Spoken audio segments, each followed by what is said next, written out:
Piece of cake. After the recent death of Charles Manson, I couldn't help but look back at some of his later interviews to get a better sense of the man himself, with all the stories and cultural mythology stripped away. Especially in his later years, it can be a bit jarring to watch how his mind wanders in an almost schizophrenic paranoia. But the more I watched, as opposed to just seeing him as a crazy old man disconnected from reality, the more I actually started to recognize some of his interview tactics and not so subtle forms of manipulation. Sadly enough, it became clearer and clearer that Manson shared more than a few rhetorical habits with America's newest master of manipulation.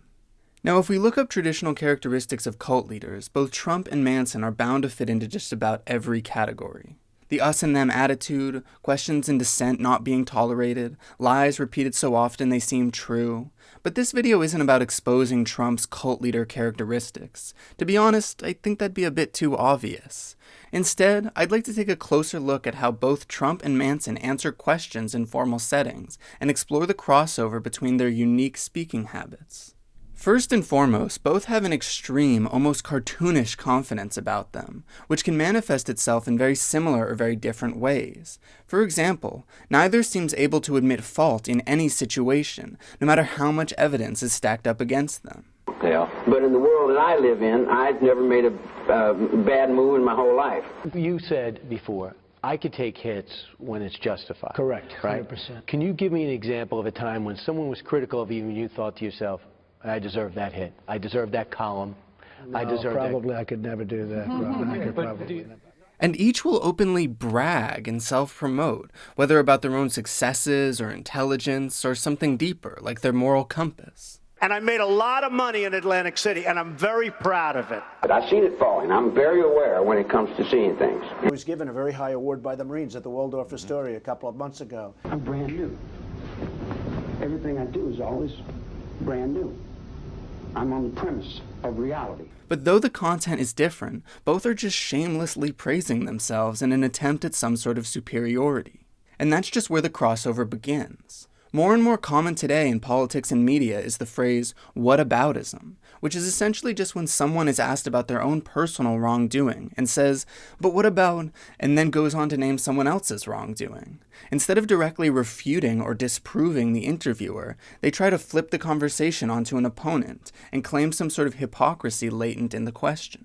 Trump and his friends at Fox News are quickly becoming the new ambassadors of whataboutism, as John Oliver pointed out on his latest episode. Now, Trump does this all the time, most famously when he was asked why he hadn't forcefully condemned the neo-Nazis in Charlottesville, and this was his response. What about the alt-left that came charging at the, as you say, the alt-right? What about the fact they came charging with clubs in their hands, swinging clubs? And Manson wasn't afraid to use the exact same technique in response to a question about the Sharon Tate murder. Feel bad? What about them other people? What about them poor people starving to death over in the Appalachians? Do you think about that? What about the boat people that and all the other people that died over there? What about that little girl? But for me, whataboutism gets at something deeper in both the Trump and Manson playbooks, which comes up in nearly every answer they give. And this is the broader concept of diverting attention, which I basically define as switching the subject in order to avoid the initial question. Now, I think this is an important moment to mention that I'm not claiming either of these men consciously employ these techniques. In fact, I think that'd be pretty hard to argue. But that doesn't mean these similarities aren't potentially important to define and recognize in order to better understand them.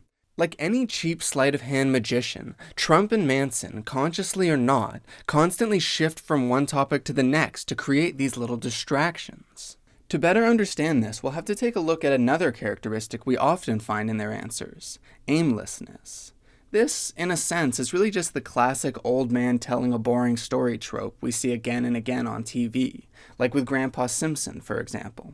So, I decided to go to Morganville, which is what they call Shelbyville in those days.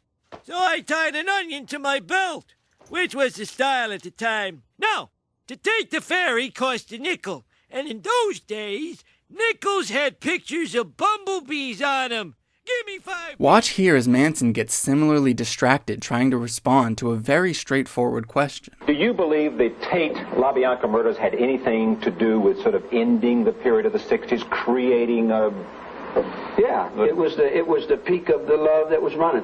Why don't we do it in a row? No one will be watching us. And it's banging 24 hours a day. I didn't write that music. Okay. Take it to the Queen of England. Ask her why she's sending her kids over here ducking from that Hindu pimp that's coming out of that New Delhi penitentiary. And of course Manson is a little less tethered to reality, but the distracted branching structure of their monologues are actually very similar. So yes, Trump will never sound quite as unhinged as Manson, but the aimlessness and self-distraction at the core of their speaking habits are surprisingly similar. Watch here as John Oliver uses a voice actor to strip one of Trump's speeches down to the actual text itself.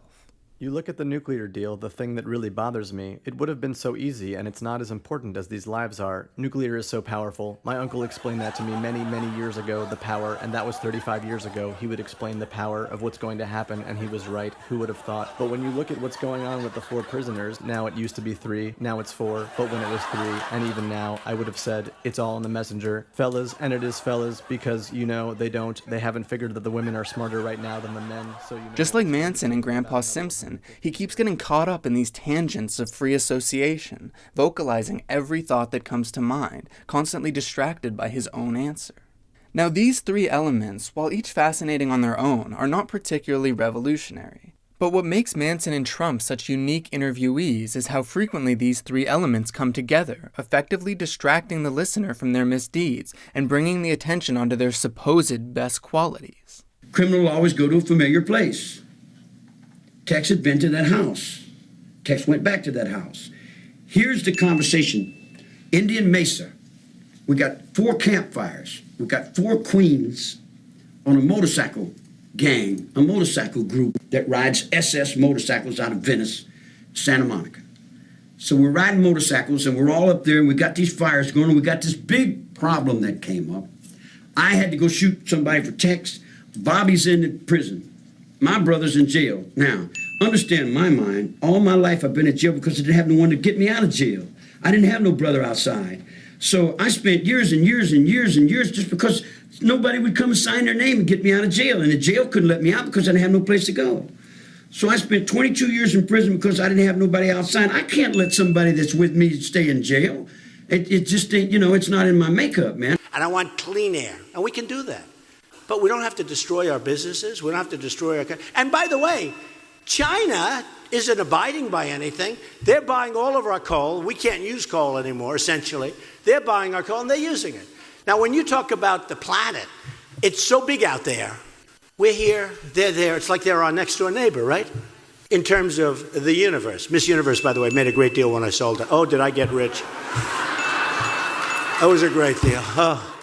Now, of course, in content and lucidity, there are vast differences between these two, but in terms of speaking habits and underlying strategies of manipulation, the parallels can really be uncanny. Now, the obvious next question is, how do these particular tactics manage to make these men so attractive to listeners? Manson managed to gather a family of willing followers around him, and Trump gathered a little less than half a nation. So why does aimlessness, distraction, and blatant bragging work to win someone over? What psychological nerves do these rhetorical strategies hit? Would someone literally kill for Trump in the same way they did for Manson? Because the more I listen to these two, honestly, the only difference I can hear between them is that one will always just be this violent cult leader primarily focused on creating insular groups and mass paranoia, and the other, oh, shit. Oh, say, can you see by the dawn's early light what so proudly we hailed at the twilight's last gleaming? No sidetracks, Donald. Piece of cake.